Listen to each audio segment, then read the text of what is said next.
slowly departed Hannah. Minutes before she died, she asked me to tell her one thing people would never guess about the act of translation. I thought for a time, considered the raw power of deciding what is left unsaid. The fact that good translations are at once radical transformations and perfect copies. All acts of writing, I finally said, are acts of translation. 2 months have now passed since that bleak day, and I've finished adapting Véronique et tous ses amants. This morning, as I followed the stream headed for the apricot tree, I stumbled upon a startling threesome. Grizzly bears, a mother and 2 cubs. I froze, but the she-bear was already spinning, already rising on hind legs. She was thin and stood well over 6 feet, and her fur, a blend of chestnut, henna, and copper, looked ragged. Even so, she opened her jaw wider than seemed possible, exposing lethal, rust-toned teeth, and her roar made the whole scene waver, as though we were all temporary beings, as though at any second we might disappear. We held this tableau for a time, until the cubs began butting against their mother's legs and whining. Deciding I wasn't a threat, the she-bear dropped to all 4s and lumbered away, trailed by her young. I waited until they were no longer visible. Then I waited another quarter hour. By the time I arrived at Hannah's final resting place, I'd made up my mind to begin a new project, one that will be my last. "I'm going to write it all down, Hannah," I said, as I knelt beside her grave, my fingertips piercing the cool earth. The whole story. Maybe I'll give it to the girls. Maybe I won't. But I plan to write the whole damn thing down. Sunday, May 27th, 1877, Monterey, California.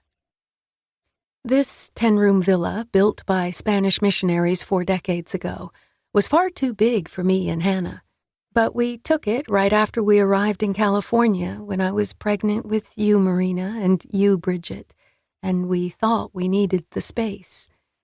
What we'd brought from Nashville fit easily into one of the villa's spacious, airy chambers, and early on, Hannah and I rattled around the place like dried seeds in a maraca, or gears in a broken clock.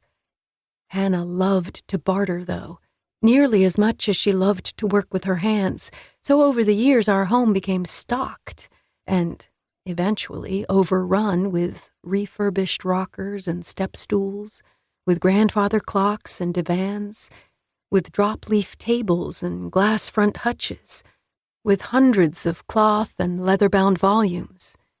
Eventually, the goods we'd brought from Nashville were consumed by the clutter, and locating the records I needed to reconstruct my history took me 2 whole days. I didn't recall scattering the documents, some jaundiced and crumbling with age, among a battered footlocker, a steamer trunk, and a dusty packing crate. But apparently I had.